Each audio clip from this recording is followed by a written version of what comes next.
Скажы, куды прыехаў, нічога не кажучы. Не паказвай гістарычныя славутасці. Пакажы навабуд у мікрараёне. Назаві імя суразмоўцы. І ўсе адразу скажуць: Гродна, канешне, гэта Гродна. Сёння мы тут, але не паехалі гуляць у прыгожы цэнтр, а засталіся на ўскрайку, у Альшанцы, размаўляць з ксяндзом-канонікам Паўлам Салабудам. А колькі часу спатрэбілася для таго, каб гэта ўзвесці да такога стану? Каля 6 гадоў. 6 год трэба было пабудаваць вось такі касцёл і вось гэты дом, які таксама плошчадзю, ён такі самы, як касцёл, каля 800 квадратаў. А што тут будзе па выніку? Тут ужо ёсць школа парафіяльная і дом, дзе жывуць святары. І школа парафіяльная, тут яна такая многафункцыйная для дзяцей, для моладзі. Мы маем такія вялікія залы для розных мерапрыемстваў, маем тут розныя групы. Ну, перш за ўсё, душпастырствам кожны святар павінен займацца, вось і мы тут. Будова гэта так, дадатак такі, добры дадатак у жыцці, будова касцёла для святара. А перш за ўсё гэта, канешне, гэта людзі, вось гэты будынак менавіта, ён служыць для людзей. А людзей тут много. Мы цяпер у гэтым годзе падлічылі, на лекцыі рэлігіі прыходзіць 1100 дзяцей. Ну, гэта як школа, маштаб школы. Зараз паспрабуем, каб тыя, хто працуе на Магілёўшчыне, вушкі закрылі і не слухалі гэтых лічбаў, каб не разгубіліся надта моцна. Можа, справа не ў лічбах, а справа у... Калі нават тут прыходзіў бы адзін чалавек, то быў бы адзін чалавек, не, і была бы тая самая катэхеза, а колькасць людзей – гэта колькасць таксама розных клапот. Напрыклад, трэба такія памяшканні вялікія, трэба катэхетак, сясцёр законных, святароў. Таму я думаю, што на Магілёўшчыне там свае праблемы і клапоты, а тут свае. І гэта не значыць, што тысяча дзяцей і кожны святар альбо сястра законная скажа, як гэта класна. Я ведаю сясцёр законных, якія гаворыцца, гэта цяжка, бо гэта вельмі многа лекцый, заняткаў, катэхезы, гэта трэба сабе штосьці даць. Гэта не так, што прыйшоў на 45 минут і ўсё. А акрамя катэхезы, калі займаешся яшчэ музычныя гурты, розныя іншыя справы, душпастырскія кола розныя, то гэта вельмі шмат часу. Шмат часу трэба аддаць людзям, а сёння можна запытаць у кожнага з нас, хто хоча шмат часу аддаваць іншаму чалавеку. Таму тут, можа, не ідзе справу параўноўваць Магілёўшчыну да Гродзеншчыны. Кожны мае свае заданні, свае працы, абавязкі, але найважнейшае, каб і там, і тут аднолькава мы іх выконвалі. Вось гэта важна. З мінулага года я ўвесь час што-небудзь параўноўваю з Магілёўшчынай. Ведаеце, запала яна ў мне ў сэрца. Але сёння мы на Градзеншчыне. А я хацела яшчэ запытацца, а калі вы сюды патрапілі, што было тут, на гэтым месцы? Тое, што вы там бачыце. Там, што мы бачым, прыгожае бачым. Тут было поле, парафія гэта маладая, каля 10 гадоў. Я тут 12 гадоў. Была маленькая каплічка, якая стаяла там на дарозе у старым мікрараёне Фабрычны, і калі там распачалася будова вось гэтага новага мікрараёна Альшанка, тады паўстала пытанне, што рабіць з гэтай каплічкай, якая знаходзіцца пасярод дарогі. Ну і, вядома, мясцовыя вернікі захацелі, каб тут пабудаваць святыню.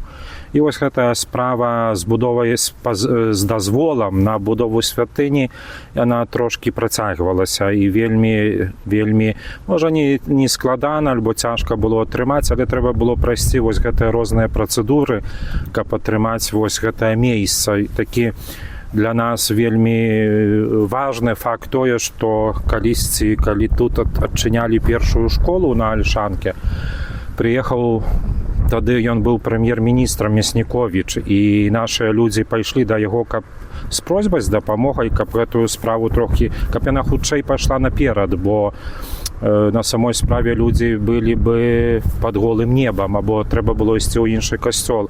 І бабця адна пайшла бабця на гэтую лінейку, на адкрыццё школы, взяла букет кветкаў, взяла абразік Маці Божай, падышла да яго, стала на калені, пацалавала руку, дала кветкі і папрасіла, каб нам далі вось гэтую зямлю пад будову святыні. І праз некалькі месяцаў усе гэтыя справы, якія цягнуліся, тады яны былі вырашаны пазітыўна. Ну і сёння, напэўна, кожны чалавек удзячны і таксама для гэтай бабцы она жыве, і таксама для таго чалавека, які вось паспрыяў гэтай справе, не? Таму што, ну, вядома, гэта складаная справа, складаная, дакументы, дазволы і так далей. Таму і вось нам далі вось гэты такі куток зямлі, лес з аднаго боку, з двух бакоў поля, і мы тут распачыналі вось гэтую працу. Было на пачатку быў такі шалаш маленькі. 3 гады мы калісьці маліліся там каля той маленькай каплічцы. Она была маленькая, як вось гэтая бытоўка, можа нават менейшая. На вуліцы, памятаю, была зіма, -20, людзі прыходзілі на святую імшу. Я гавару, можа, пойдзеце ў касцёл, тут блізка касцёл. А яны тады гаварылі, не, вось тут наш касцёл. Мша, можа, працягвалася 15 минут, я гэтую мшу адпраўлю 15 минут, а пасля мшы праз 5-6 дней хварэў, ну, бо, вядома, -20, -25. На калені людзі стаялі ў балоце, не сароміліся, не баяліся тады. Хтосьці там праязджаў на машынах, смяяліся з нас. А вось гэтая вера, і вось зноў хацеў бы тое, што вы пачалі ад пачатку Гродзеншчына. Вось гэта вялікі дар Гродзеншчыны і гэтых людзей. Вось гэта іх глыбокая вера, якая перадаецца з пакалення на пакаленне, і гэта перш за ўсё важна. Ну і вось і пазней вось гэтая справа пайшла паціху наперад, і на сённяшні дзень тое, што маем, то маем. Капліцу, якая тут стаіць побач касцёла, таксама некаторыя гавораць, што магла бы быць касцёлам дзесьці ў менейшых мясцінах, не? Мы пабудавалі за 6 месяцаў, распачалі ў серпню, бо трэба было перад зімой ужо вайсці ў якісьці будынак, і ось так хутка мы зрабілі для нас капліцу. Но яна ж цяпер служыць, так? Яна і цяпер служыць, бо яшчэ вядуцца працы, работы, вось гэта ўсе ўнутры святыні. Памятаю, в цёплыя часы тут столькі людзей на вуліцы падчас імшы. Шмат, бо ўсе не памяшчаюцца. А яшчэ ведаеце, якой у меня добры ўспамін пра гэтае месца, як па вось гэтым дарожкам з таго боку і вось з таго нясуцца такія хлопцы, якія у вас адміністрантамі, і яны роварамі. Іх так шмат, там, адзін, другі, трэці. Это такая прекрасная сітуацыя, такой, мне падаецца, добры сімвал новага касцёла, маладога, жывога, такого сучаснага. Багацце гэтага касцёла гэта дзеці і моладзь. Дзеці, якія, ну, прыходзяць да касцёла. Мы не можам сказаць, што сёння дзеці не ходзяць да касцёла. Трэба прыехаць на Альшанку і паглядзець, як яны ходзяць, і дзеці, якія ўдзельнічаюць у жыцці касцёла. Вядома, што вельмі многа залежыць ад бацькоў, не асабліва пазней, як дзеці падрастаюць. Але вось, калі я і прыйшоў сюды і ведаў, што гэта будзе вялікі мікрараён, галоўны акцэнт, можа, клаўся не на тое, будзе тут санктуарый, або дом пілігрым, або іншая справа, не. Простая катэхеза вось для гэтых маленькіх дзетак, якіх трэба выхаваць па-каталіцку. Вы мне сёння сніліся, дарэчы. Сніліся вы мне ў ролі... Спадзяюся, што добра сніўся. Да, в ролі выхаваць дзіцячага садка. Я потым яшчэ аналізавала, з чым гэта звязана. Можна сказаць, што тут дзіцячы садок, сапраўдны дзіцячы садок. Так, слухайте, ну мы тут про каляду завярнулі, на уступчык тут пакуль сядзім, запытаюся. Для вас гэта радасць ці цяжкі абавязак? Каляда? Паход па калядзе. Каляда гэта найцяжэйшы абавязак, таму што гэта трэба пасвяціць вельмі многа часу на тое, каб, напрыклад, з 9-го паверху на першы вельмі хутка перайсці, а пазней у іншы пад'езд. Гэта так жартам, але каляда гэта вельмі добры час, калі ты вельмі блізка знаходзішся сваіх прыхажан, парафіян, і можна з імі пазнаёміцца. Я ў сваёй парафіі заўсёды хадзіў там, дзе былі новыя дамы. Новы дом пабудаваўся, я еду ў гэты дом, я не ведаў, там будзе 10 кватэр, 50 кватэр. Это заўсёды быў такі квест. У 5 гадзін прыязджаеш, стаіць 2 чалавека, або стаяць 15, і ти мусиш хутка прайсці, бо ўсе мша. Але я заўсёды хадзіў па гэтых новых дамах, каб пазнаёміцца з тымі, хто сюды прыехаў. І вось у гэтым годзе я ўжо пайшоў па тых дамах, дзе не быў 10 год. 10 год былі вікарыі. І за 10 год, праз 10 год першае яны мяне пазналі, а другое яны сказалі, як мы вас чакалі 10 год. А чаму вы не прыходзілі 10 год? Таму што я хадзіў у іншыя дамы, якія будавалі. І не было магчымасці, там вы былі адзін тут зусім? Я не быў, нас было двух, але магчымасці не было фізычна. А вось не бывае такого, што у вас трэба запрасіць святара на каляду, ці святар проста ідзе вось на Спачатку парафіі мы ішлі да ўсіх, бо нас усе запрашалі, бо кожны хацеў новую кватэру асвяціць. І мы гэтым карысталіся, мы знаёміліся, мы мелі ўжо спіс парафіян. Цяпер мы пасля вось гэтай эпідэміі, усіх гэтых цяжкіх спраў мы ходзім па запрашэнню. Але паверце мне, што хопіць тут каляды па запрашэнню на нас дваіх да Вялікага паста. То бок моє наступнае пытанне пра то, ці наводзіць на сумныя роздумы, калі зніжаецца колькасць запрашэнняў. Яно неуместнае гэта пытанне, да? У гэтай парафіі неуместна. Класна вам. Яно не зніжаецца. Паслухайце, парафія прям чыста пазітыў. Пазітыў, найлепшы пазітыў. А ваша родная парафія, з якой вы паходзіце, і ваша дзіцячыя ўспаміны пра касцёл, гэта пазітыў? Дзіцячыя ўспаміны пра касцёл гэта пазітыў, бо я хадзіў у касцёл, калі быў бабулі, у касцёл, які Адамавіча каля Гродна, да якога трэба было прайсці праз лес. А у Гродні я прыходзіў у касцёл, які напроціў драмтэатру, па-бернардынскі. Гэта вось такі традыцыйны, такі суровы касцёл. Але ў гэтым традыцыйным касцёле былі вельмі прыгожыя людзі. І вось да гэтых людзей мы таксама ішлі, напрыклад, катэхетка або святар, і мы ў гэты касцёл лёталі кожны дзень. Таму гэта не перш за ўсё, які там будынак, альбо дзе ён стаіць, а вось гэтая начынка гэтага будынку, калі мы говорим пра людзей. З гэтага аповеду я раблю выснову, што вы родам з Гародні. Я родам з Гародні, нарадзіўся ў Лідзе. Так здарылася, што мама паехала з тата, які працаваў на цягніку. Я там нарадзіўся, але мы там пабылі 3 месяцы. А ўсё маё жыццё гэта Гародня. Ну, тады давайце пра дзяцінства. Якім яно ў вас было? Якія колеры акрашаны? Дзяцінства, як прыгожае дзяцінства. Колеры такія яскравыя, бо гэта частка дзяцінства ў горадзе і частка дзяцінства на вёсцы. І вось гэта вялікі такі быў бонус, што можна было параўнаць зімой, калі хадзіў у школу, хацелася на вёску прыязджаў, за тыдзень, за 2, за 3 ўжо хацелася ў горад. І там свой плюс, тут свой плюс. І гэта вельмі важна. Заўсёды бацькі нас на канікулы з братам завазілі ў вёску. А ў вёсцы была бабця, якая заўсёды гаварыла: «Павел будзе святаром». Знайшлі абавязковы пункт праграмы. У нас есть формула Радыё Марыя, формула святара называется. Мусіць быць бабця і ксёндз.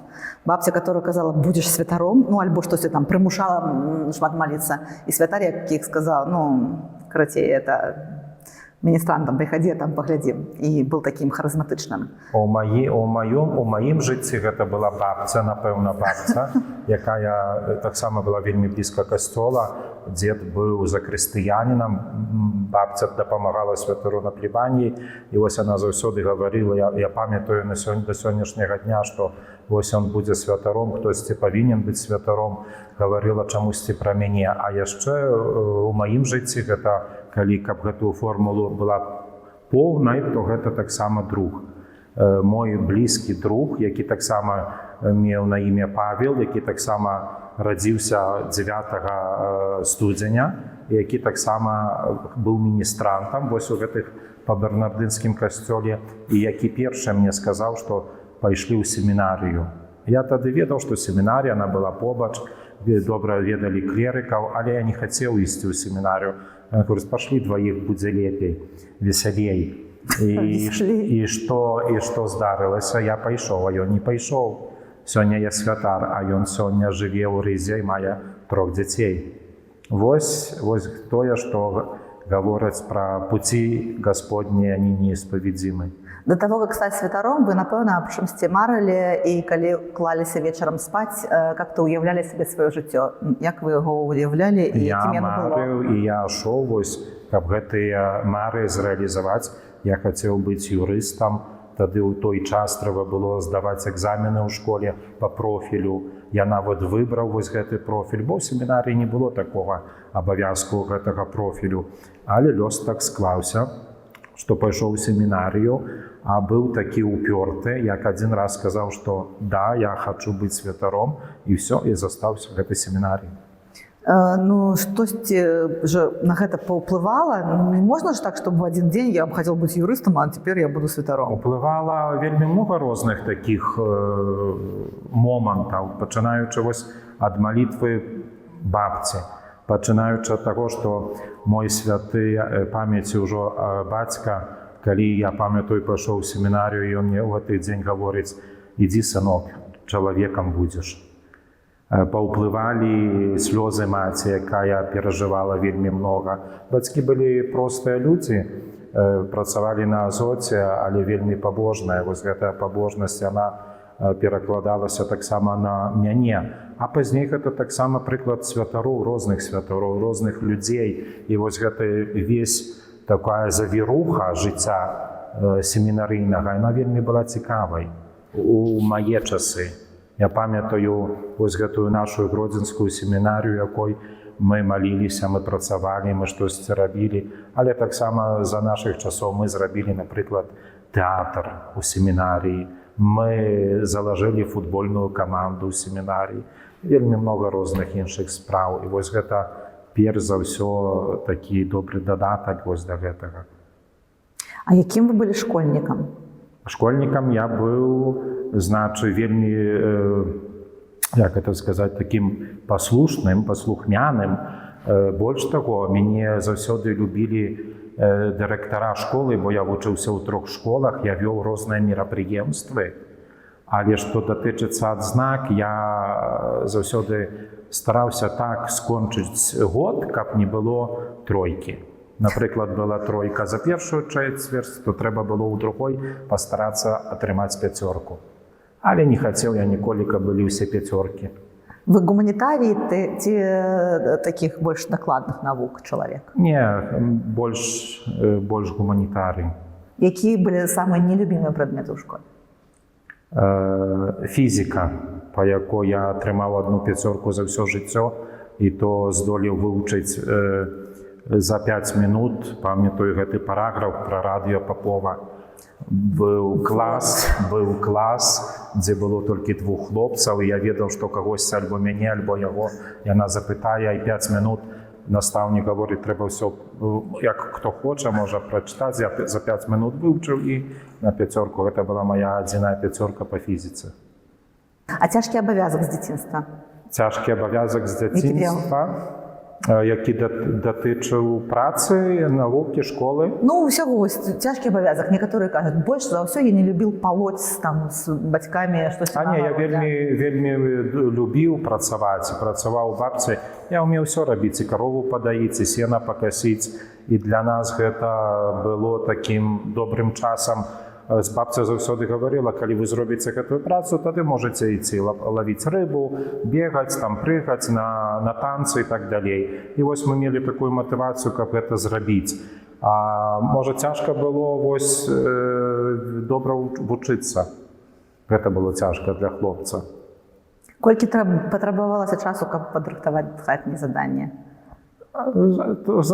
Заданні хатнія рабіліся вельмі хутка. Нават вершы, я памятаю, я вельмі хутка вучыў на памяць. Памяць меў, дзякуй Богу. І гэта таксама было такой добрай магчымасцю. Ніхто тады не сядзеў у тэлефонах, інтэрнэтах. Трэба было ісці на вуліцу. А на вуліцы было вельмі прыгожа. Там былі такія самыя дзеці, і гульні, і ўсе гэтыя справы. Таму трэба было зрабіць. Бацькі тады не пільнавалі, зрабіў ты, не зрабіў. Яны былі ўвесь час у працы, а ты рабіў вось гэтае заданне, ну бо ведаў, што калісьці там маці пойдзе на вось на гэтыя збюркі бацькоўскія, не ў школу, а там могуць даць наганяя, а калі там дадуць наганяя, тады ў хаце будзе вельмі, вельмі цяжка. Дарэчы, вас наказывалі ў дзяцінстве? Наказвалі, вельмі много наказвалі. А хто быў Я больш быў жорсткі? старэйшы, і старэйшы больш атрымліваў, бо яшчэ маю Старэйшы з малодшага которых? брата. А жорсткі, можа, цяжка сказаць, хто быў жорсткі. Напрыклад, больш баяліся слова мамы, ніж бацькі. Бацька, можа, менш гаварыў, але бацька як сказаў, то сказаў. Але мама заўсёды была блізка нас і з намі, таму вось гэтых жартаў з мамай было вельмі мала. Як так сталася, што і ў якім узросце гэта сталася, што ўсё ж такі Крэн пайшоў у бок семінарыі і вы прынялі гэта рашэнне? Можа, цяжка сказаць, калі гэта сталася, ніхто такой даты не будзе мець. Узрост прыкладна. Я памятаю, што ўжо каля 7 клас дзесьці так, калі вось гэтая ўжо катэхеза была такая больш свядомая, калі распачыналіся тады пілігрымкі ў Беларусі, разам з клерыкамі, бо яны былі побач семінарія, розныя вось гэтыя дні моладзі, іншыя мерапрыемствы. І вось гэта так, можа, кропля за кропляй складалася вось такое ўражанне, а што ёсць святарства. Прыходзілі маладыя, дарэчы, вікарыі, тады ўжо да нас у Бернардыны, з размовы таксама з імі. Ну, а ўжо такое канчатковае, гэта 11 клас. Гэта вось за месяц, за два. То бок няма было ніякіх прамежкавых вынікаў школа-семінарыя? Школа-семінарія, так. Ага. Увогуле жыцця не ведае ксёндз. Ведаю і лепшае жыццё, і больш яшчэ ведаю. І за гэты час, дзякуючы таксама вось і семінарыі, і гэтага досведу, вось там навукі ў семінарыі, таксама вельмі много дзе быў на розных сусветных днях моладзі, як клерык. І вось гэтыя розныя сустрэчы з людзьмі, гэта вельмі добра. Так сядзеў бы ў хатцы 2 на 2, глядзеў бы толькі на твар любімай жонкі і не болей таго. Што кепска выглядзець на твар любімай жонкі? Не гавару, што кепска, але калі вось гэтыя твары змяняюцца, іх многа, яны рознабаковыя, і вось тады гэты досвед і жыццё перажываецца інакш. А цяперашняя семінарыя, яна как-то адрозніваецца ад таго, што было ў вас, як думаеце? Адрозніваецца людзьмі, перш за ўсё, тымі, хто прыходзіць. У наш час, напрыклад, часцей можна было сустрэць клерыкаў, якія былі 16-17 гадоў, якія ішлі ў семінарыю, дзеці такія. Цяпер ужо вельмі многа такіх дарослых клерыкаў, якія пасля, напрыклад, інстытуту ідуць у семінарію. Ну і пакаленне, іншае пакаленне было тады, перш за ўсё гэта датычыцца веры. Вось гэтай вера і тое, перадача вось гэтай веры было ўсё просцей. Ну і мы захапляліся тады касцёлам, мы захапляліся усім, што было звязана з касцёлам. Мы бегалі ў касцёл. Я памятаю, вельмі добра гуляў у футбол, і быў такі час, калі трэба было ісці альбо на футбол, альбо на катэхезу. У мяне не было дылемату. Я шоў на катэхезу. Сёння дзеці, калі запытаеш, то яны все скажуць, што пойдзем на футбол. Ад чаго гэта залежыць? Ад катэхезы? Ад асобы, якая вядзе катэхезу, ад катэхеза, ад таго настаўлення твайго, таксама ад таго часу, якім давялося жыць. Ці можна паглядзець, што там унутры зараз робіцца? Так, запрашаю. Давайте. Вы казалі пра вітражы. Вітражы дзе будуць? Вітраж будзе сперадзі вось тут, касцёла. Дзе белая? Так, нет, там вышэй. Ну так, дзе вышэй, там таксама белая. Так, пасяродку, так, там будзе вітраж. І ён ужо, дарэчы, спадзяюся, што за 2 месяцы будзе ўжо на месцы стаяць. Тут у сяродку ўсё ў рыштаваннях, але можна так паспрабаваць зразумець, што касцёл, які будуецца, ён не будзе маленькім. Ён вялікі касцёл. калі паглядзець зверху, ён у форме крыжа. Там две бакавыя З каплічкі. трансептам. Так. Ну і гэта такі будзе стыль неоготыка, і мы таксама маем такія планы, каб у сяродку касцёла таксама ён такі выглядаў неагатыцкі касцёл. То бок никакого барокко. Не, дарэчы, сёння такіх і мала касцёлаў Яких? неагатыцкіх новых. Ну, будзе тут на шансы. Спадзяюся. А навошта касцёлу вітражы? Чаму не сэкономіць і не паставіць просто шкло? Просто шкло стаіць. Пытанне з падвохам, конечно. Просто шкло стаіць, у кожным вокне шкло. Я калісьці сустрэў такога чалавека аднаго, які сказаў, я калісьці ўбачыў у гробе панскам вельмі много кветак, яны былі розы вельмі такія каштоўныя, і я спытаўся, ці можа штосьці прасцей зрабіць, а гэты чалавек сказаў, для Бога трэба аддаць усё тое, што найлепшае. І вось вітраж і ўсё, што звязана з вітражом, гэта падкрэслівае тую справу, што для Бога найлепшае. Тут будзе адзін вітраж, он будзе вялікі сперадзе касцёла, але вітраж будзе падкрэсліваць вось гэтую маестатычнасць. А калі вось з неаготыкам шкло, гэта так як для мяне тлумачаць нашы архітэкты, яно вельмі добра злучаецца. Ну, то бок, нельга занядбаць чымсьці кшталту вітража, ну, у імя, напрыклад, вялікай эканоміі. Это важная рэч? Заўсёды эканомія важная рэч.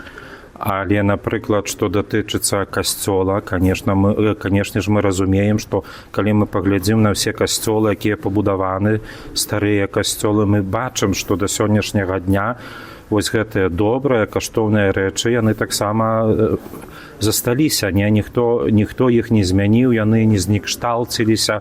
І сёння, напэўна, касцёл павінен перш за ўсё выглядаць сакральна, духоўна, каб чалавек хацеў тут маліцца. Нават калі тут будуць белыя сцены, не? Але другая справа тое, што вось ён павінен таксама вось гэтая сакральнасць, святасць гэтага касцёла у пэўных розных элементах яна заўсёды падкрэсліваецца. Тут не будзе замак, тут не будзе ўсё ў пазалоце альбо ў золаце, тут будзе месца, дзе людзі будуць маліцца. А што будзе на вітражы? На вітражы будзе Святы Дух. Тытул парафіі касцёла Святы Дух, і Святы Дух мы памесцім такі вось класычны... У выглядзе голубя? Класычны, рымскі, вось гэты вітраж Святога Духа, як у Святога Петра. А хто пільнуе адпаведнасць усіх гэтых нюансаў? Ёсць адпаведныя людзі, з якога... Так, ёсць аўтарскі надзор, ёсць таксама людзі, якіх мы знаходзім, дарэчы, у Гродні, мясцовыя, якія нам дапамагаюць, якія маюць выкшталцэнне, вось гэтая архітэктычная, і ёсць такі адзін спадар, які ён ужо мае маленькі досвед, бо ён адзін касцёл ужо пабудаваў у Гродні. І ён вось добра разумее вось гэтую справу, бо я розных людзей тут сустракаў, прыходзілі, гаварылі, тут будзе тое, і такі выгляд замку альбо палацу когасьці. Людзі не разумеюць, што такое касцёл, трэба гэта разумець.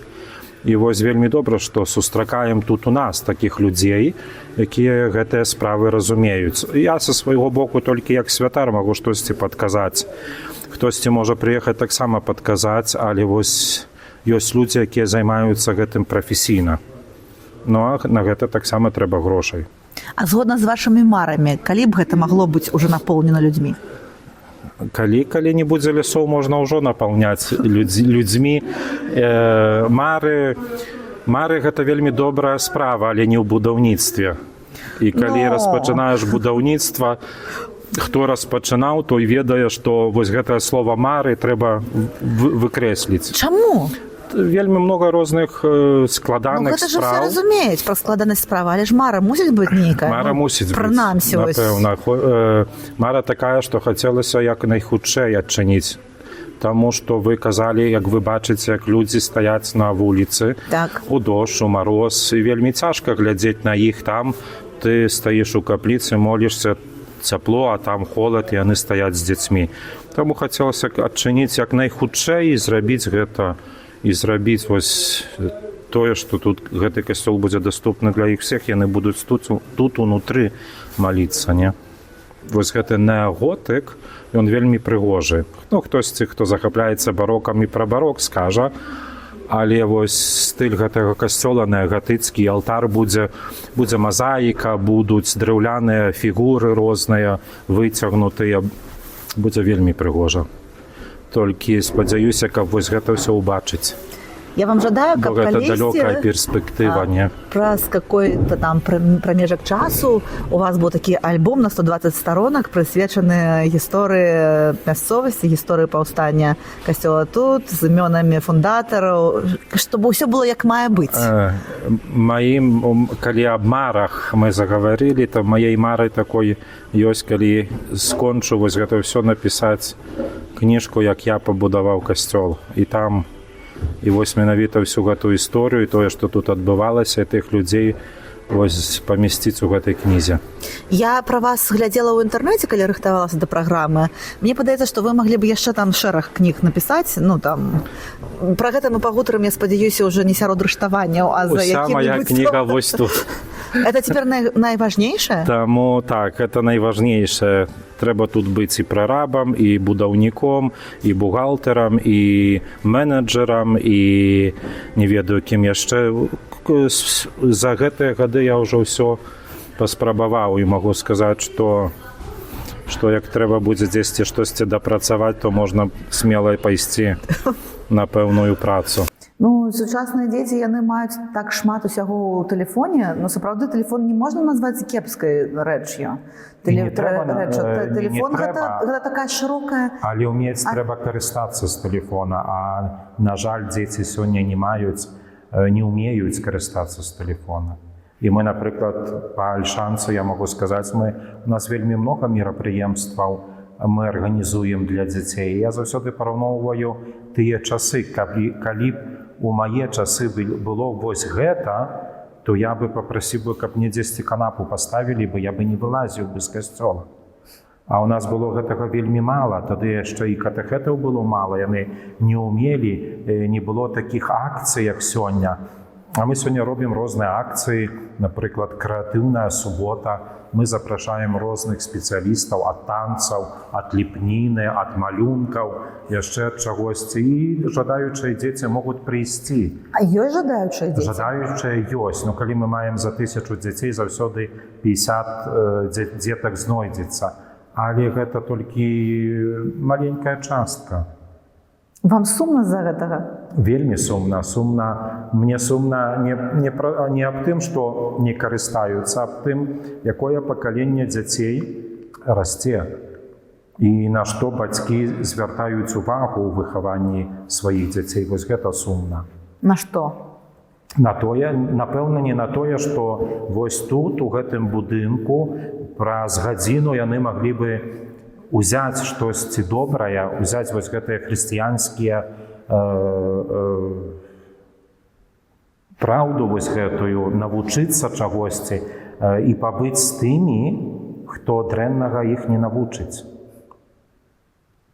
А насамрэч, напрыклад, бачыш, вось гэтыя дзеці ходзяць там па вуліцы, на прыпынках сядзяць, у тэлефонах сядзяць, у хатах сядзяць, не выходзяць з хатаў. Ну, сорам, жаль, вось такі маю і спадзяюся, што ўсё-такі да бацькоў трэба больш нам звяртацца і з бацькамі размаўляць, маладымі бацькамі.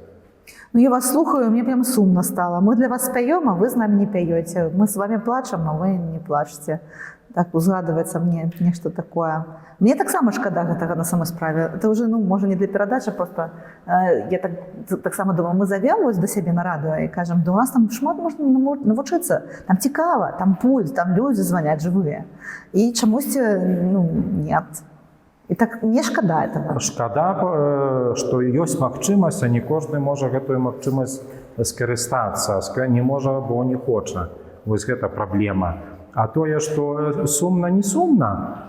Я запрашаю вас пабыць тут у нас некалькі дзён у парафіі, вы паглядзіце, як у нас радасна. Толькі для мяне, як для пробашча, я бы хацеў бы, каб гэтых дзяцей было больш.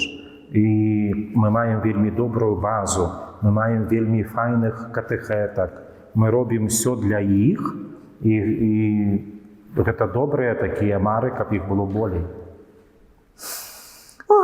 Давайте вернемся у ваше дзяцінства, юнацтва. Семінары у нас там уже недзе.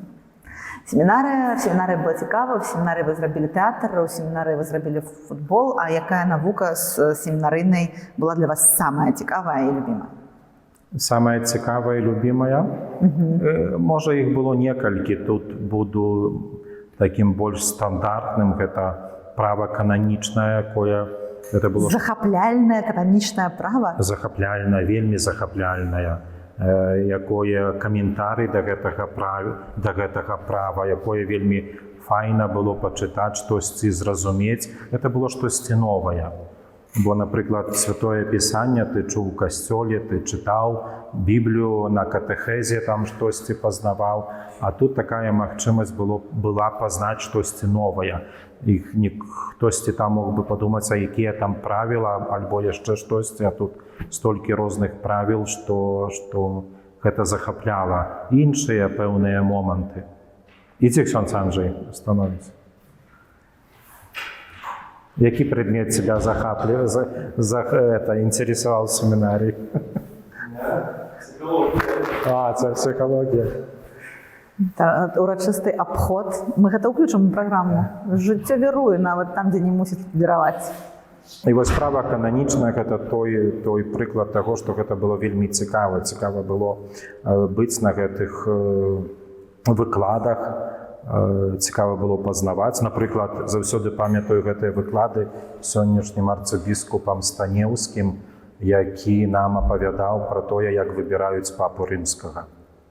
Ну, для маладых хлопцаў гэта было вельмі цікава праз усю гэтую традыцыю, там, што трэба рабіць і так далей. Ну і, напэўна, яшчэ мяне больш цікавіла тэалогія дагматычна, вось гэтыя праўды веры. Калі трэба было зглыбіць, пазнаць гэтыя праўды. А былі такія адкровенна любімыя выкладчыкі? Былі любімыя выкладчыкі, і я быў любімым вучням у кагосьці. Гэта нармальна. Калі цяпер я выкладчык, я таксама магу мець кагосьці любімага, але, ведаеце, гэта ўсё павінна быць у пэўных граніцах. Быў такі ў мяне любімы выкладчык, які заўсёды, нават на кулю быў яшчэ, я ўжо быў святаром, які заўсёды, як мяне бачыў, заўсёды мяне першага выклікаў да дашкі. Я ўжо ведаў, што я заўсёды буду там штосьці гаварыць, трэба было падрыхтавацца, але гэта было так з любоўю, не так, каб табе там двойку паставіць. Таму гэта нармальна. Былі выкладчыкі, якім, напрыклад, калі ты штосьці добрае ведаў, дзяліўся, яны бачылі ў цябе патэнцыял, яны гаварылі аб гэтым, і гэта вельмі добра. Гэта матывуе, калі ў табе бачыць патэнцыял? Вельмі матывуе. Што вас яшчэ матывуе? Матывуе да чаго? Да вучобы, да здольнасцей у працы, да здзейснення вялікіх праектаў, да штодзённага жыцця ў парафіі. Што матывуе вас? На сённяшні дзень? Ну так. На сённяшні дзень матывуе толькі адно, што Бог дае вось гэтыя сілы, моц, што ты можаш штосьці зрабіць. І ўжо, што ты вось пэўны час жывеш у такіх абставінах, якія, вядома, ты сам для сябе робіш, што ты хочаш штосьці зрабіць. І калі ты, напрыклад, абуджаешся, прасыпаешся з рана і ведаеш, што вось гэтае дзела ад пачатку ты распачынаў, што гэта вось як тваё дзіця, і ты ведаеш, што далей зрабіць для гэтага дзіця, каб яно добра адчувала сябе. І гэта найлепшая матывацыя. А з звычайных рэчаў, я не ведаю, вось пахвала ці крытыка матыватар ваш? Звычайных рэчаў? Чалавечак. Калі, тут зноў як кожны скажа, калі крытыка яна мае падставы, яна да чагосьці можа накіроўваць, яна вельмі важна, але калі цябе будуць увесь час крытыкаваць толькі, то, напэўна, кожны са мной згодзіцца, нікому гэта не будзе даспадобы. Але з пахвалой гэта таксама вельмі такая справа двубаковая. Добра, калі ёсць пахвала, Але я часам так заўважаю па сабе, што гэтай пахвалы і не хочацца. Ты ведаеш, што ты робіш Божую справу, і ты ведаеш, напрыклад, заўважаеш, напрыклад, па ўсмешкам дзяцей, што ім падабаецца, што ім хораша, што яны прыходзяць, да? Што яны дзесьці там крычаць у іншым кутку склепу, магазина «Ксёндз Павел». І вось гэта самае такое, вось гэта найлепшая пахвала. Вам падабаецца гэтае гучанне, Ксёндз Павел? Падабаецца. Я на іх заўсёды называю анёлкі. Я чула. І ім таксама гэта падабаецца, і вось гэта, ну, гэта ад сэрца. Чаму я так на іх называю? Гэта таксама вось тая памяць з дзяцінства, калісьці сястра законная, Стэлла, дарэчы, яна яшчэ жыве, падрыхтавала нас да першай камуніі, она заўсёды на нас з братам, на дваіх называла анёлкі. Я ведаю сестру Стэллу. І вось гэтыя анёлкі ў меня застались. Сабе гэта. Я не памятаю, можа не на дваіх, можа я цяпер так памятаю, што на нас называла. Ну, я цяпер на ўсіх іх называю анёлкі. Это класна. Это так... Мне падаецца, што вось гэтыя анёлкі гэта то, што фарміруе добрую асобу. Бо калі ты авансам анёлак, то прыходзіцца адпавядаць. Ім гэта падабаецца, і яны, калі чуюцца анёлкі, то яны ўжо мусяць быць гэтымі анёлкамі хоць праз хвілінку. Я тут себе занотовывала некоторые звестки про вас з інтэрнэта. І вось думаю, што тут вот уместно узгадаць вось што. Чытала, вы там Ксёндз Павел Салабуда, адказны за пілігрымкі, якія ходзяць у Тракелі, і там інтэрв'ю з вами. Это вельмі даўно было, гэта вельмі ўсё даўно было. Я просто подняла інтэрнэт, а там в інтэрнэце спіс таго, што рабіў яшчэ ў чым яшчэ удзельнічаў Ксёндз Павел Салабуда. І я там кое-што сабе занотавала, каб тут вот дакалупацца, прабачце за выраз. Былі такія, хто станавіўся на калені, маецца на увазе, калі пілігрымка ўваходзіў у якусь мясцовасць, заўважыўшы пілігрымаў, альбо падыходзіў пацалаваць рукі святарам. Пытанне.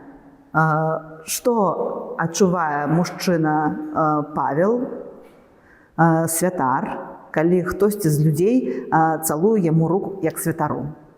Это можна перажыць? Гэта вось тое найлепшае перажыванне, якія можа мець святар.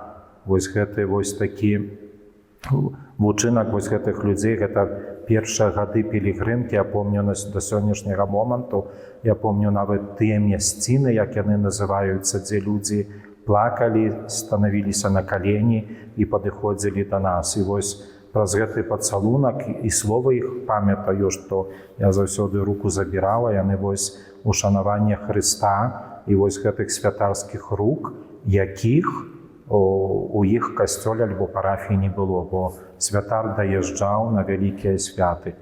І гэта рабіла вялікія ўражанні, я заўсёды такіх людзей абнімаў, заўсёды хацелася з імі пабыць, паразмаўляць. І, дарэчы, напрыклад, некалькі дзён таму назад па калядзе я сустрэў такіх людзей, якія былі дзеткамі малымі, яны ўжо сёння маладыя людзі, яны прыгадалі мне таксама пра такую адну мясцовасць, дзе бабці заўсёды нас чакалі, прыгатаваліся, спявалі нам песні, падыходзілі да нас, да святароў, для іх гэта было сапраўднае свята. Як яны гаварылі, тады я памятаю, сёння мы перажываем наш Веліканац. І вось ты быў такой маленькай часткай гэтага свята для іх.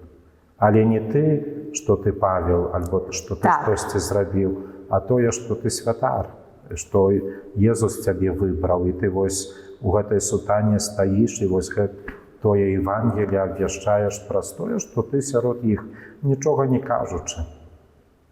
Ну гэта не надта ўжо так, хто я такі, чаму гэта са мной? Няма такого адчування? Хто я такі, бываюць такія моманты, і чаму гэта са мной, і хто я такі, і ніхто з нас не знойдзе той адказ, чаму Бог выбраў мяне. Але вось калі можа вярнуцца да гэтай матывацыі, вось гэта таксама цябе матывуе, каб ты не сапсаваў гэтых Божых планаў. Бог цябе выбраў, і будзь вось гэтым чымсьці лепшым у яго руках. І гэта таксама трэба гэта штосьці рабіць, каб сабе мець вось гэтую матывацыю. А чаму Бог мяне выбраў, я не ведаю. Можа, бабця добра малілася.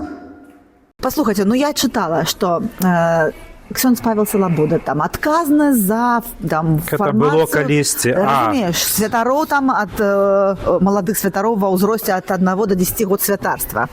Там организатор футбольного чемпионата на якой з іншых галактык Можа, прилетают. іх было некалькі гэтых святароў Павлаў, не ведаю. вось так. Вот. Пытанне да біскупа, чаму Новый ён так падыход. заўсёды вось гэтыя розныя справы. Я скажу так, што кожны з нас павінен таксама у жыцці штосьці зрабіць і рэалізаваць сябе, не? Каб не сказаць напрыканцы жыцця, як часамі чуеш ад старэйшых людзей, што я жыццё змарнаваў або пражыў вось так, як пражыў, а таму асаблівым чынам святар. Перш за ўсё так, я як папа Бенедыкт казаў, спецыяліст ад душы, але ад душы не толькі з ружанцам, і праз футбол, і праз тую кнігу, і праз розныя іншыя справы і заданні. І не хачу, напэўна, яшчэ на гэтай канапе я палежу і належуся, не хачу быць цяпер на канапе, хочацца штосьці зрабіць. Можа, па-рознаму гэта з майго боку выходзіць, не заўсёды добра, ну, але ёсць біскуп, ёсць тыя, хто гэта бачыць, няхай яны там ставяць пэўныя адзнакі маёй працы. А для сябе гэта, перш за ўсё, такі добры матыватар, каб штосьці рабіць, дабівацца. Дарэчы, тут я прыйшоў сюды з такой мэтай, каб пазнаць, што гэта такое. Я не ведаў, што такое будаўніцтва, ввогуле зялёным быў. Я працаваў у медыях, і то у медыя я прыйшоў пасля універсітэту як псіхолог, я не ведаў, што такое медыя. Я штосьці пазнаў у медыях, цяпер я пазнаў штосьці ў будаўніцтве. Я читала про Наступныя конгресс медиа. усе пытаюцца. Сусветны конгресс медыа, так, ён быў адзін. На его было зарегистрировано 10 удельников. Я вам потом покажу фотоздымок всех 10 удельников. 10 удзельнікаў, але колькі там было? Не, ну я просто про то, что якія госці былі. Межгалактычныя планы, нормально? Так, ну, трэба штосьці рабіць. Таму вось гэтыя такія новыя заданні, асабліва вельмі цікава, што ў жыцці святара яны заўсёды паўстаюць. І на маём месцы, спадзяюся, кожны святар бы вось гэты аповед пра сваю працу быў бы вельмі багаты. Таму вельмі добра, што ёсць чым займацца, і гэта такія рознабаковыя справы, не? Калі ты таксама як чалавек заўсёды можаш развівацца. Вось і развіваемся, пакуль можам. Я задумалася, мы там, калі пры ўваходзе стаялі, вы расказалі пра тое, што на ўсё трэба шмат часу, і што ёсць тыя, хто лічыць, што час траціць не варта, а трэба час траціць на сябе. А я вось падумала, вымярэнне прафесійнай годнасці і прафесіяналізму святара, у прынцыпе. Хіба гэта не вымярэнне колькасцю часу, які ён аддаў людзям і ўсім праектам, за які ён адказан? Напэўна, не, і няма такога прыбора, каб памераць прафесіяналізм святара? Можна памераць колькасцю малітвы. Ружанца ў руках, брэвіярыя, за парафіянаў, імшы, сакраментаў. Вось гэта прафесіяналізм святара. Але мы сёння знаходзімся ў такім у такіх рэаліях з людзьмі, што вось гэта грамадства, яно развіваецца, і святар таксама павінен выйсць з касцёла, і таксама святар павінен быць там, не ведаю, з моладдзю і размаўляць на розныя тэмы, якія іх датычаць, з рознымі групамі людзьмі. Святар павінен ездзіць на ровару, плаваць на лодцы і так далей. Таму гэта вельмі важна ў жыцці святара, як і ў жыцці кожнага з нас. А прафесіяналізм святара – гэта тая ласка Духа Святога, на якую трэба быць адчыненым. Я заўсёды гавару, гэта парафія Святога Духа, а я пробаш Святога Духа. Інакш не можа быць. Як трэба рабіць, штосьці рабіць. Ну, вось, дарэчы, пытанне цікавае пра тое, што рабіць-то шмат чаго ёсць, і людзей шмат, і рыштаванне ў касцёле набудавана. А вось, і гэта ўсё важна. А знайсці час і адданасць малітве таксама у вас атрымліваецца? Калі б не было гэтага часу, гэтага ўсяго не было. Не было бы ані матэрыяльнай старонкі вось гэтага, ані той, перш за ўсё, духоўнага фундаменту вось гэтага. І кожны святар, і кожны чалавек веруючы разумее вартасць малітвы і наколькі малітва патрэбна і важна ў жыцці. І тая малітва такая сціпла, святарская, і тая малітва, размова з Богам. Хто галоўны спонсор гэтай будовы, ведаеце? Ну, я могу здагадацца, канешне. Дух Святы. Ну, Вось я і всё. прыкладна так себе гэта і Калі трэба уявляла. штосьці зрабіць, альбо якую-то справу пайсці, трэба з Духам Святым паразмаўляць. І вось гэта і ёсць малітва і быць адчыненым вось на гэтую Божую ласку. Без малітвы ніхто з нас мы нічога не зробім. А у вас атрымліваецца так цалкам засяродзіцца на гэтым, то бок, чтобы фонам не шло там задачы базавыя штодзённыя, а была адданасць малітве? Гэта вельмі складана, але, напэўна, ёсць такія дні ў нас у святароў, як рэкалекцыі, як дні скупення, калі мы можам сустрэцца разам і памаліцца праз некалькі гадзін альбо праз 3 дні. І, дарэчы, гэта вельмі дапамагае. А таксама мы тут маем супольную малітву, мы тут маленькая супольнасць, нас 3 святары, і мы маем таксама свае супольныя малітвы, і гэта таксама нам дапамагае. На пачатку, пасля семінарі, калі я пайшоў на псіхалогію, вели маі кніжкі, гэта была толькі псіхалогія. Біблія дзесьці ляжала на баку. Пазней, як трэба было працаваць у газеце, асноўныя кніжкі гэта былі газеты, медыа, журналы, розныя радыё, тэлебачанне, тады ўсё гэта развівалася. Цяпер, калі я прыйшоў сюды, гэта сметы, праекты, рознае будаўніцтва, але то, што Біблія ляжыць на баку, гэта не значыцца, што яна не адкрываецца, не адчыняецца заўсёды. І для мяне вось вельмі важна тое, што ў нашай парафіі ты гэта мусіш зрабіць, бо вельмі много маем розных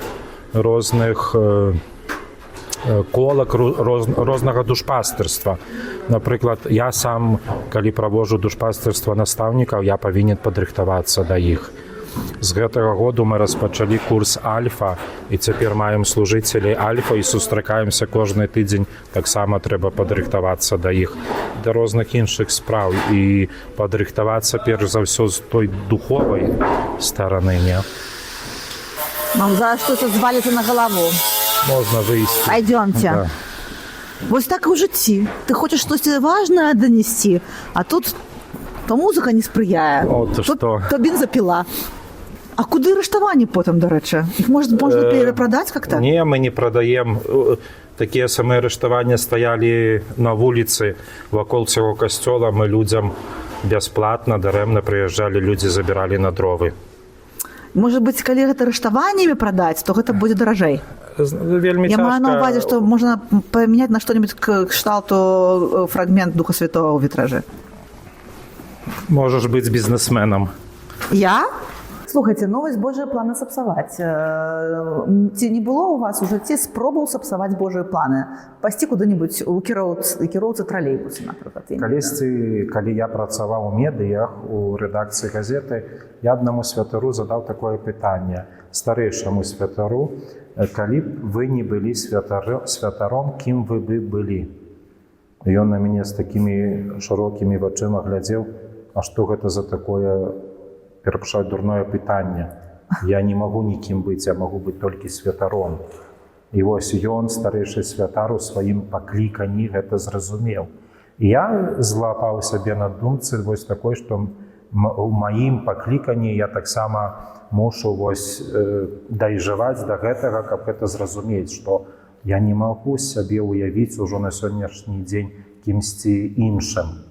А тое, што прыходзяць розныя моманты, цяжкія спакусы і так далей, гэта, як кожны святар таксама ходзіць да споведзі, святар таксама грашыць, і святар такі самы чалавек.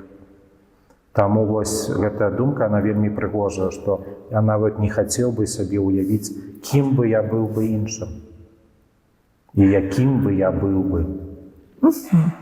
Тады вернемся ў той дзень, калі вы сталі святаром. Вельмі прыгожы дзень, 29 мая, вельмі прыгожая пагода. Біскуп Александр удзяліў пасведчанне святарскія ў катэдры Гродзенскай, і пазней побач па-бернардынскі касцёл, прыгожая прыміцыя, вельмі многа людзей. Да гэтага год я працаваў у радуні д'яканам. Вельмі багаты досвед, 1 год, а досвед быў вельмі багаты.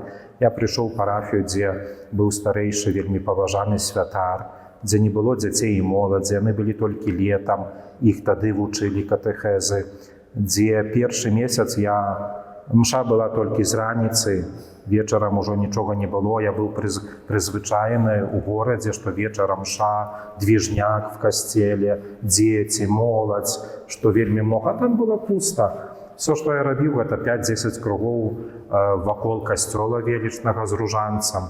Праз месяц, я памятаю, гэта ўжо былі тлумы дзяцей, людзей, уся школа шла да мяне на дзень нараджэння, і чаму я гэта прыгадаў, бо усе яны прыехалі на мае прыміцыі. Радунь перасялілася ў Гродно тады. І гэта было вельмі радасна. Яны зрабілі, дзеці, моладзь, прыгожы канцэрт. Яны вельмі многа зрабілі для мяне.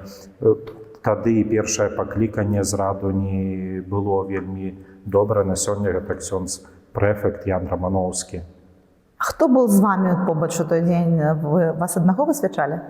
Не, нас было 6. Дагэтуль усе святары? Спадзяюся, што так. Вы не падтрымліваеце сувязь? Мы не ўсе былі з аднаго курса, мы былі з розных курсаў, і мы былі з розных дыяцэзій. І таму спадзяюся, што ўсе засталіся. Просто цікаво, вось кажуць, калі ты спяваеш з кімсьці ў адным хоры, то паміж вамі ёсць какая-то спецыяльная, вельмі тонкая духоўная сувязь. Духоўная сувязь у нас ёсць сярод курса. Вось, можа, больш на гэта трэба акцэнтаваць, калі ты 6 гадоў вучышся. А ўжо калі святарскія пасведчання, там ужо біскуп глядзіць, колькі ты маеш гадоў, практыкі, дазволу, і там могуць быць ужо розныя людзі, не? З якімі, дарэчы, ты мог і не вучыцца. А вось курс, гэта вельмі важна. І мы, напрыклад, маем такія сустрэчы раз у год. Мы розныя святы, юбілеі розныя, таксама сустракаемся. І гэта не з Гродна толькі, гэта таксама пінская дыяцэзія, віцебская дыяцэзія, мінска-магілёўская, з розных бакоў Беларусі. Ёсць у мяне яшчэ тут нататачкі. Цікавы спікер, майстар-клас ад прафесійных журналістаў, круглыя сталы і магчымасць пазнаёміцца з католікамі, журналістамі Беларусі і замежжа. Некалькі пытанняў мы адрасавалі адказнаму за кангрэс ксяндзу Паўлу Салабодзе. Быў у вашым жыцці перыяд адказнасці за сродкі масавай інфармацыі. Тыя сродкі масавай інфармацыі каталіцкія і цяперашнія, яны неяк адрозніваюцца? Я не хацеў бы гаварыць пра цяперашнія медыя. Я ўжо не з'яўляюся такім спецыялістам, каб штосьці сказаць, але у свой час я 5-6 гадоў папрацаваў у медыях і добра працаваў, вельмі многа. Мы тады, добрая была такая каманда людзей, мы зрабілі. І вось адно, што я памятаю, ведаю, што медыя, каталіцкія медыя, яны вельмі патрэбныя.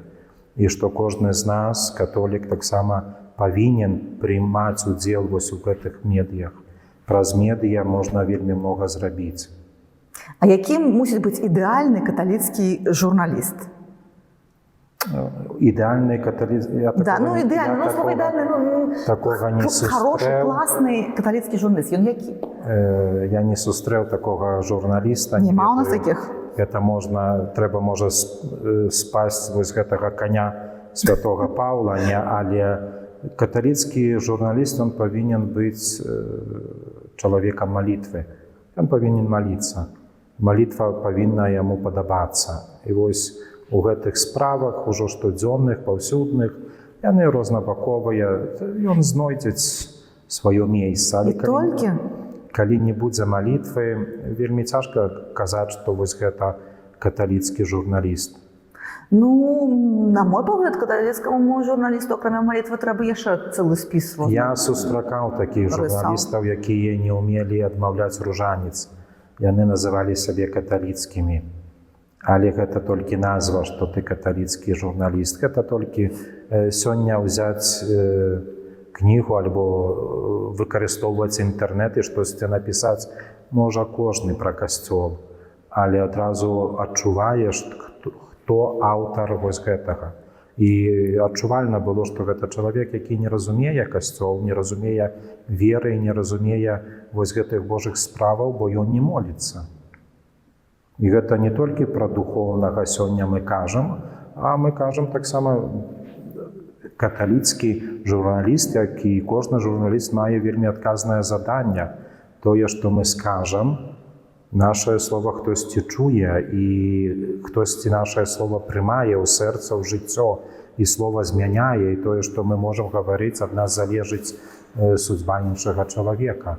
І калі мы кажам пра каталіцкасць, гэта таксама духоўнасць гэтых людзей. Мы, напрыклад, у рэдакцыі, у нашых каталіцкіх СМІ, у нашай дыяцэзы гродзенскай рабілі дні малітвы. Кожны панядзелак мы сустракаліся на імшы, толькі мы. Мы маліліся ў рэдакцыі, напрыклад, Ангел Панскі, Каронка, былі малітвы, мы выязджалі на розныя сумесныя такія мерапрыемствы. Каб яны, акрамя гэтай штодзённасці, таксама памяталі пра духоўнасць. Вы працуеце ў СМІ, вы ведаеце, сколькі там таксама гэтага мусара. У нас няма. І рознага, і вельмі важна, каб яго было як найменей. Добра, у мяне яшчэ ёсць надпісы тут. 12 лістапада, это давно, не цяперашняга.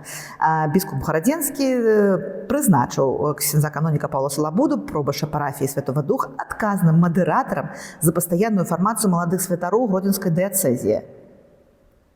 Чым малады святар адрозніваецца ад старага? Ён больш наіўны? Выглядам. Выглядам то так. Выглядам. Чым адрозніваецца? Малады святар гэта ва ўзросце да 10 год святарства? Мы цяпер маем такую справу, што гэта святары да 5 год святарства. На пачатку было да 10. Тут не справа ў гадах святарства. Мы ведаем добра, што гады гадамі, гэта таксама досвед, гэта таксама праца, гэта параўнанне адной парафіі ад другой. Але гэта так вельмі важна зразумець, што гэта малады чалавек, а кожны з нас, гэтая моладасць, яна праходзіць вельмі хутка, трэба скарыстацца з гэтага дару. І фармацыя святарская, яна накіроўваецца не толькі да маладых, і да старэйшых таксама. Святар усё жыццё павінен мець гэтую фармацыю духоўную, чалавечую, прафесійную, душпастырскую, толькі, можа, больш акцэнт мы маем на маладых святароў, каб іх узмацніць у гэтай паслузе. Мы маем вельмі добрую сітуацыю, што іх не адзін, не два, іх некалькі, 10, 12 чалавек. І яны маюць магчымасць сустрэцца, адзін аднаму распавесці пра досвед, як яны працуюць, што яны выкарыстоўваюць, якія ў іх моладзь, напрыклад, дзеці, альбо тым, чым яны займаюцца. Мы з імі размаўляем, напрыклад, пра новы дакумент папы Францішка, пра новыя, напрыклад, метадалогія катэхізацыі. І гэта такая магчымасць, калі нас гэтыя спатканні, яны нас не абмежуюць, гэта не цяжар, гэта такі бонус. Я таксама, у мае часы гэтага не было часы, я бы таксама хацеў бы, каб мяне хтосьці заўсёды дзесьці накіроўваў, падказваў, напрыклад. Гэта вельмі важна. І гэтая фармацыя, гэта не столькі абавязак, што ты зноў мусіш у семінарыі быць, вучыцца і так далей. Не, гэта перш за ўсё гэта прыемная сустрэча сябраў. А для мяне гэта вельмі падабалася. Я заўсёды адчуваў сябе маладым з імі. Я адчуваю. І мае такія заўсёды перажывання, я ім гаварыў і гавару, вы маеце тую магчымасць, калі вельмі многа можаце зрабіць.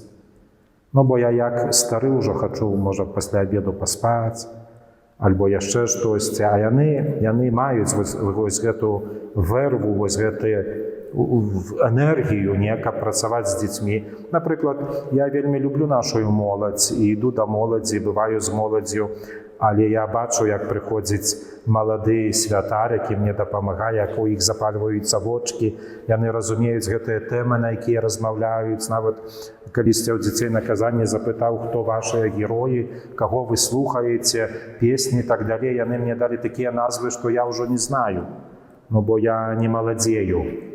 Гэта не той час, я не перажываю, я магу пра свой час. І аб гэтым ідзе рэч, каб яны, пакуль яны маюць такую магчымасць, каб яны выкарыстоўвалі на макса гэтае святарства.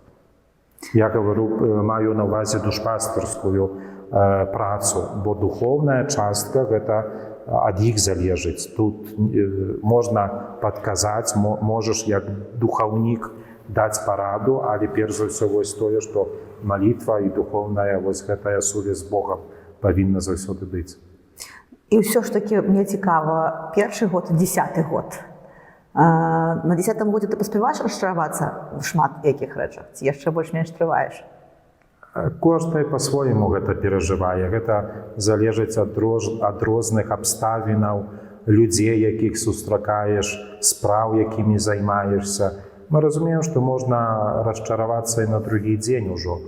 Можна расчаравацца і на апошні дзень вось гэтага жыцця тым, што займаешся. Не ў гэтым справа.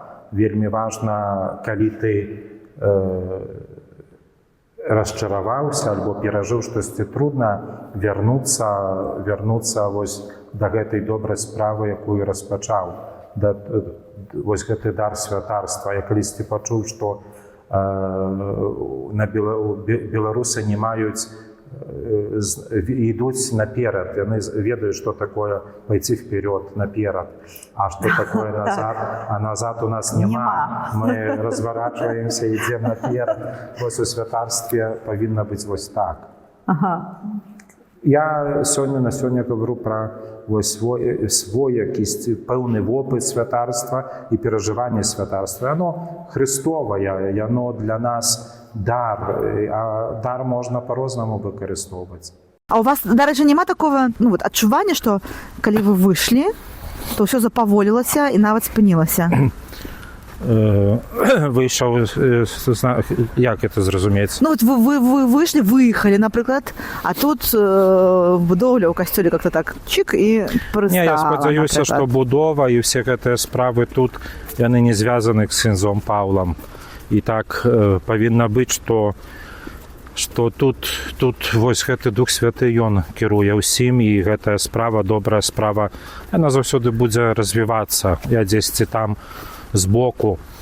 Для сябе, можа, так, час ад часу ёсць такія адчуццё, як там ўсё добра, недобра, але гэта таксама такія людскія справы. А найважнейшае тое, каб гэтае вось дзела, справа, вось гэтая, яна развівалася. Дарэчы, гэта толькі 1/3 частка мікрараёна, які тут пабудаваны, таму людзей меней тут не будзе. Ну, это відавочна. Так, і гэта вельмі цешыць. Так, мы зараз нікуди не валімся. Я хотіла запитати, у вас 20 год святарства прикладно, так? 20. А за 20 год святарства ви больш часу былі як старэйшы, як пробашч, як адказны, ці як той, хто мае над сабой кагосьці старэйшага? Кагосьці старэйшага мы заўсёды над сабой маем. Ну, вось в парафіі я маю на ўвазе. Да-да-да. Я маю на ўвазе в парафіі, лакальна. У парафіі я быў толькі 1 год вікарыем. І пазней ксёндз-біскуп скіраваў мяне на вучобу у Люблін на псіхалогію. Пасля псіхалогіі я прыйшоў, я 10-6 гадоў быў рэдактарам. І пазней пасля рэдактарства я прыйшоў сюды пробашчам. Мне просто цікава вось узровень камфорту, калі ты маеш кагосьці у сваёй вось супольнасці, тут лакальна, хто больш старэйшы за цябе і на кім больш адказнасці за канчатковы вынік? Всё залежыць ад прабоства, калі гаварыць вось такімі катэгорыямі. Тут такое прабоства, што ніхто на маё месца вось цяпер бы і не пайшоў бы так хутка. Бо гэта, перш за ўсё, справа будаўніцтва, якая вельмі складаная і цяжкая. Да не ўсім падабаецца. І не кожны гэта павінен рабіць, а і ввогуле святар не павінен гэтым займацца. Толькі мы маем такія вось рэаліі, што трэба гэтым займацца. Але, напэўна, калі тут скончыцца вось гэтая будова, тут будзе вось тых жадаючых на прабоства, і гэтае прабоства тут будзе вельмі добрае. Чаму? Бо тут вельмі добрыя людзі, з імі вельмі файна. А што вось уявіць той дзень, калі ты вымушана скончыў тут і паехаў у іншае месца, заставіўшы ўсё, што набудаваў, у сэнсе там супольнасці, у сэнсе маёмасці, гэтак далей. Гэта як так, вот, калі ўявіць? Крыўдненька? Я не толькі хацеў бы уявіць гэты дзень, але таксама перажыць. Я спадзяюся, што я тут не буду да канца свайго жыцця, і для мяне таксама вельмі важна яшчэ штосьці спрабаваць, паглядзець на штосьці другое, можа дзесьці чагосьці навучыцца. А таксама і для людзей вельмі добра, калі вось прыйдзе для парафіі вось гэты такі духоўны частка, некалі прыйдзе іншы ксёндз, пробашт, будзе штосьці з сабой прынясе іншага. І для людзей, для развіцця гэта вельмі важна, бо калі ўжо сам ходзіш у адным тым самым балоце, пэўных спраў не заўважаеш. А заўсёды новы чалавек, ён штосьці новае можа прынесці. Вы так ідэальна распавядаеце пра гэта, як ідэальны прям святар. Не ідэальны, а ідэальны святар гэта я не дай Божа. Я ўсё пабудую, ўсё пакіну і пайду смиренно, заставіўшы ўсё я бы хацеў бы вось гэта перажыць. Пабудую я тут усё, не пабудую, гэта ўжо Бог ведае, але напэўна, калі не я, нехта іншы дабудуе і скончыць вось гэтую добрую справу. А для сябе хочацца яшчэ штосьці спрабаваць у жыцці. У вас ёсць адбойнікі для снега, а снега няма.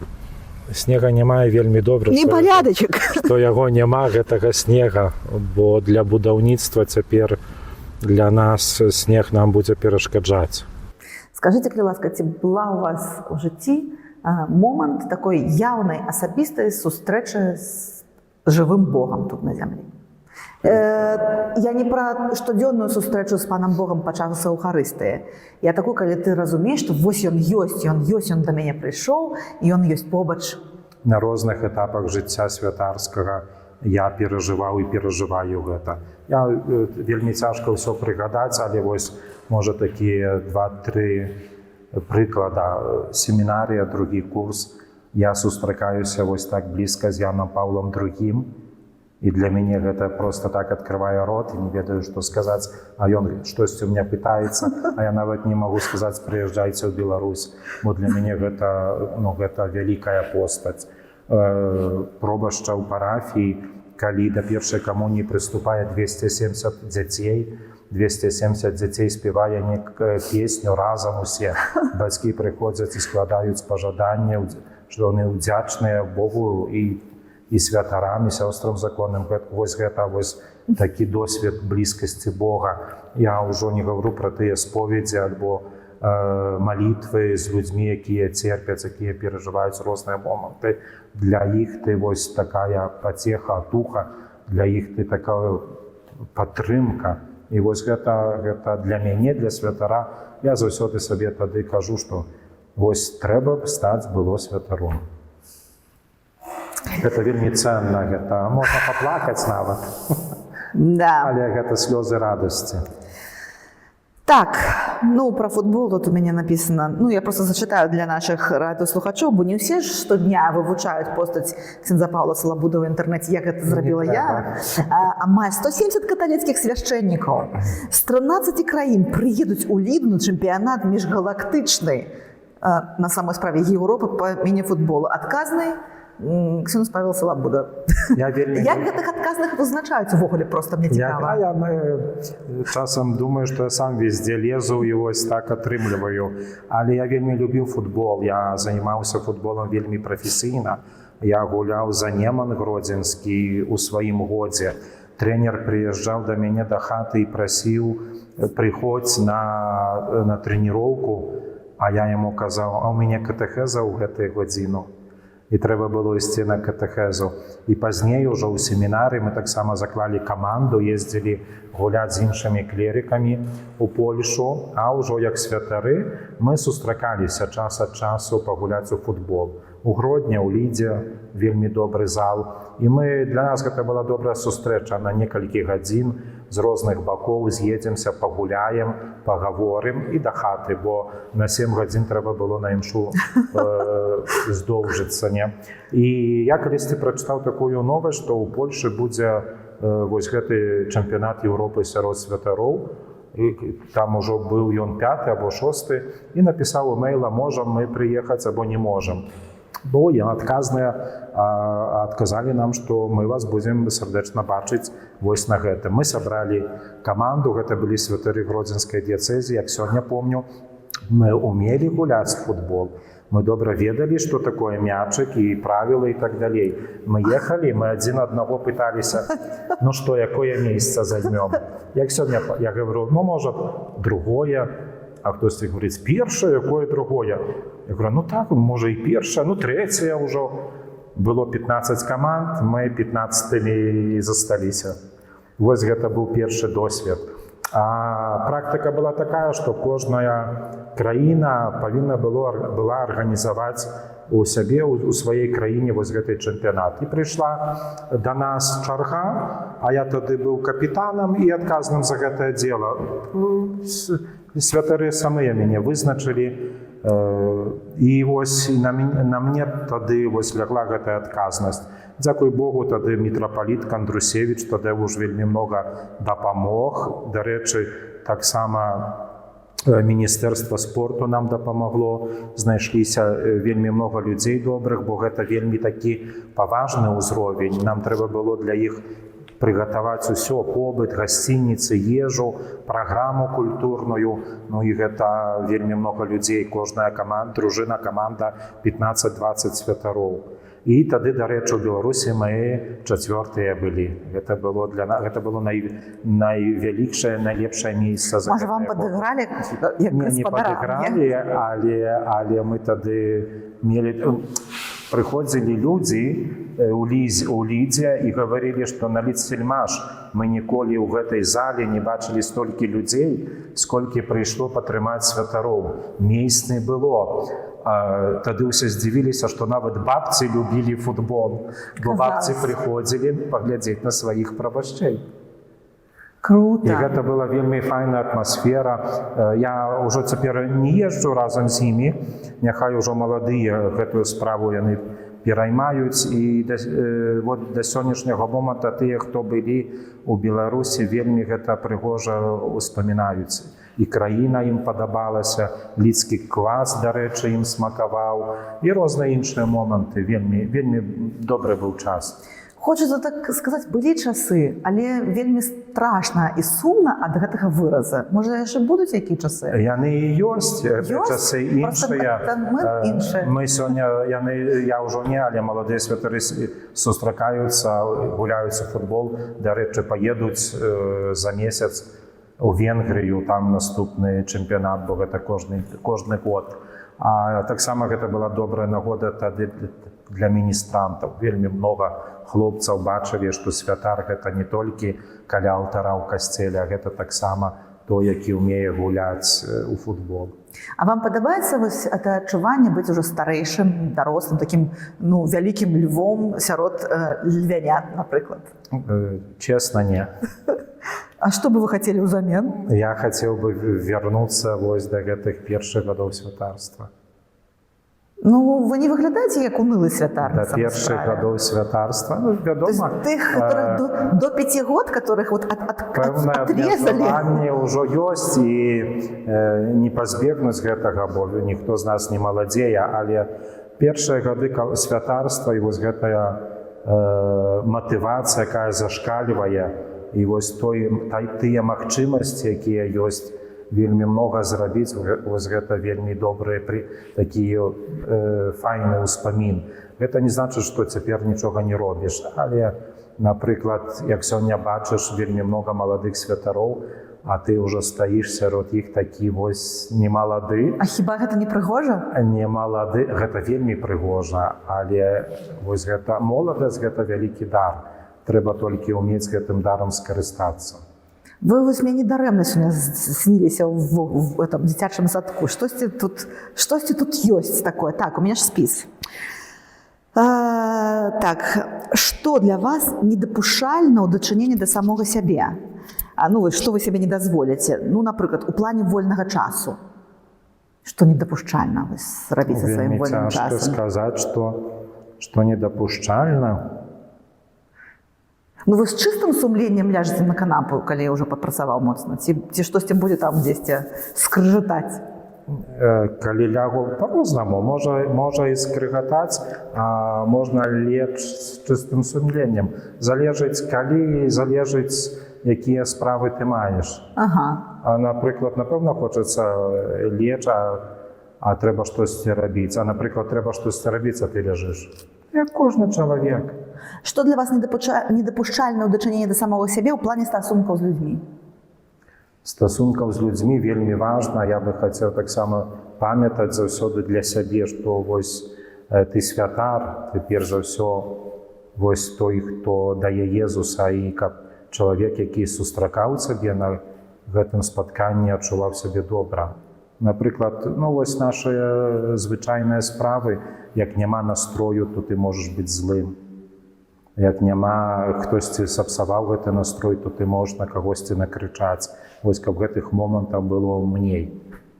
А яны ёсць. Я заўсёды жартую для сваіх парафянаў. Яны вельмі часта апошнім часам гавораць, што я перастаў усміхацца. Што чаму не усміхаецеся, у вас прыгожая усмешка, мы так яе любім. А я заўсёды ім гавару, вось пажывіце з гэтай будовай, будаўніцтвам і гэтай справай, калі на цябе такі вялікі адказнасць, і ты хацеў бы гэта зрабіць як найлепей і хутчэй, то не будзе вось гэтага настрою, бо будзеш думаць, дзе знайсці грошы, дзе знайсці розныя там людзей, справы розныя і так далее, а гэта не заўсёды так лёгка ўсё можа злажыцца. Тады не маеш настрою, тады няма вось гэтай ахвоты, радасці, а вось гэта павінна быць. Такі пазітыў, спакой, вось гэта вельмі важна. Добра, яшчэ пытанне. Святар гэта прафесія? Вось гэта слова працую альбо служу, і две вялікія розніцы. Цяжка сказаць, прафесія, не прафесія. У пэўным родзе, можа, хтосьці са мной не будзе згодны. Так, ты мусіш ісці як на работу, ты мусіш штосьці рабіць. Але калі прафесія з 9 до 9 или з 9 до 6, то што гэта за святар? Не, святар гэта не прафесія. Святар гэта той выбар вось жыцця, от жыцця вось з такім сцэнарыем жыцця, з такім Божым провідам на гэтае жыццё. Цяжка знайсці такі дакладны адказ. Але пэўныя справы, якія ты выконваеш, могуць быць звязаныя з прафесіяй. Я ўяўляюся, профіль LinkedIn, святар рыма-каталіцкага касцёла, там... І этот резюме. Ад панядзелку до пятніцы з 9 до 6. Нас слухаюць, магчыма, тыя хлопцы, якім прыходзіла ў галаву такая думка. Я все ж таки спадзяюся, што такія хлопцы існуюць. Што бы вы цяпер нам сказалі пра вось гэту прафесію служэння, выбар у жыцці, адданасць? Чаму гэта варта все ж таки выбраць? Не хлопцам скажу. Бабцям? Не бабцям, а іх бацькам. Каб іх бацькі зразумелі, што вось сёння